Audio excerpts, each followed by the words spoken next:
जिस 21 वर्षीय यशस्वी जायसवाल ने ताबड़तोड़ 98 रन बनाकर कोलकाता को आईपीएल से बाहर कर दिया, उनका बचपन आंसुओं और संघर्षों से भरा था। यशस्वी जायसवाल मूल रूप से उत्तर प्रदेश के भदोही के रहने वाले हैं। वह आईपीएल 2023 के 12 मुकाबलों में 575 रन बना चुके हैं और ऑरेंज कैप कप जाने से सिर्फ 2 रन दूर हैं। यशस्वी का परिवार काफी गरीब था। पिता छोटी सी दुकान चलाते थे। ऐसे में अपने सपनों को पूरा करने के लिए सिर्फ 10 साल की उम्र में यशस्वी मुंबई चले आए। मुंबई में यशस्वी के पास रहने की जगह नहीं थी। यहाँ उनके चाचा का घर तो था, लेकिन इतना बड़ा नहीं कि यशस्वी यहाँ रह पाते। परेशानी में घिरे यशस्वी को एक डेयरी पर काम के साथ रहने की जगह भी मिल गई। नन्हे यशस्वी के सपनों को मानो पंख लग गए, पर कुछ महीनों बाद ही उनका सामान उठाकर फेंक दिया गया। यशस्वी ने इस बारे में खुद बताया कि मैं कलबादेवी डेयरी में काम करता था। पूरा दिन क्रिकेट खेलने के बाद मैं थक जाता था और थोड़ी देर के लिए सो जाता था। एक दिन उन्होंने मुझे ये कहकर वहाँ से निकाल दिया कि मैं सिर्फ सोता हूँ और काम में उनकी कोई मदद नहीं करता। नौकरी तो गई ही, रहने का ठिकाना भी छिन गया। यशस्वी इसके बाद कुछ दिनों तक भूखे प्यासे सड़कों पर भटकते रहे। यशस्वी ने अपनी तकलीफों के बारे में कभी किसी को कुछ नहीं बताया। वजह ये थी कि कहीं संघर्ष की कहानी भदोही तक न पहुंच जाए और उनका क्रिकेट करियर ही खत्म हो जाए। यशस्वी को डर था कि अगर परिवार उनके हालात के बारे में जानेगा तो उन्हें वापस घर बुला लिया जाएगा। तमाम जद्दोजहद के बाद भटकते हुए यशस्वी को रहने का ठिकाना मिल गया और ये ठिकाना था टेंट। कई साल तक यशस्वी मुंबई के आजाद मैदान ग्राउंड के मुस्लिम यूनाइटेड क्लब टेंट में ही रहे। वह रात भर तमाम कर्मचारियों के लिए खाना बनाते थे और दिन में क्रिकेट का अभ्यास करते थे। पिता कई बार पैसे भेजते, लेकिन वो काफी नहीं होते।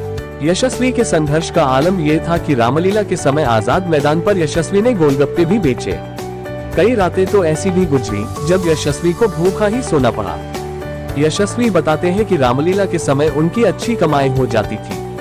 वो यही दुआ करता थे कि उनकी टीम के खिलाड़ी वहां न आए, लेकिन कई खिलाड़ी वहां आ जाते थे। ऐसे में गोलगप्पा बेचने के दौरान साथी खिलाड़ियों को मेला घूमते हुए देखकर यशस्वी को बहुत शर्म आती थी। कई खिलाड़ी जानबूझकर यशस्वी से गोलगप्पे खरीदते हुए उनका मजाक बनाते थे। यशस्वी प्रैक्टिस सेशन के दौरान हमेशा अपनी उम्र के लड़कों को देखते थे जो घर से खाना लाते थे। यशस्वी को तो खाना खुद बनाना था, उन्हें बिठाकर खिलाने वाला कोई नहीं था। टेंट में वह रोटियां बनाते थे। कई बार रात में परिवार की बहुत याद आती थी तो वह सारी रात रोते थे। यशस्वी के लिए संघर्ष बहुत कठिन था। उन्हें समझ नहीं आ रहा था कि आखिर इस रात की सुबह कब होगी। नाउम्मीदी यशस्वी की हर उम्मीद तोड़ने पर आमादा थी। आखिरकार यशस्वी के दिन भी बदले और उनकी मुलाकात यूपी के रहने वाले ज्वाला सिंह से हुई। ज्वाला सिंह ने यशस्वी को गाइड किया, जिसके बाद स्थानीय क्रिकेट में यशस्वी के बल्ले की धमक सुनाई पड़ने लगी। सफर आगे बढ़ा और अंडर -19 खेलते हुए ही यशस्वी अर्जुन तेंदुलकर के संपर्क में आए। अर्जुन ने यशस्वी के बारे में पिता सचिन तेंदुलकर को बताया। यशस्वी की मेहनत से सचिन काफी प्रभावित हुए और उन्होंने अपने ऑटोग्राफ वाला बैट उन्हें गिफ्ट में दिया। ढाका में खेले गए अंडर -19 एशिया कप से यशस्वी चर्चा में आए थे। श्रीलंका के खिलाफ फाइनल में उन्होंने 113 गेंद में 85 रन की पारी खेली थी। इस पारी के बूते भारत ने श्रीलंका को 144 रन से हराकर टूर्नामेंट जीता था। इस टूर्नामेंट में उन्होंने 318 रन बनाए थे।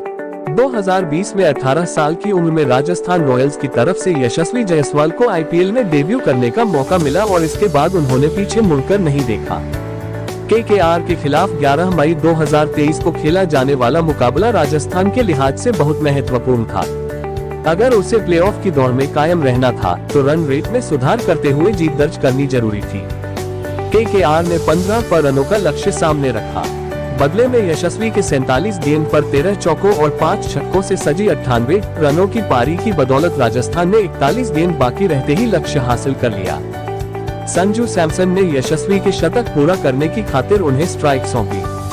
जायसवाल छक्का लगाकर सेंचुरी पूरी करने की बजाय चौका जड़कर टीम को जीत दिलाने में ज्यादा खुश हुए। मैच के बाद यशस्वी ने कहा कि मेरे लिए शतक से ज्यादा टीम का रन रेट महत्वपूर्ण था। उम्मीद है कि इस युवा खिलाड़ी का संघर्ष रंग लाएगा। यशस्वी को ओडी वर्ल्ड कप की टीम में जरूर चुना जाएगा।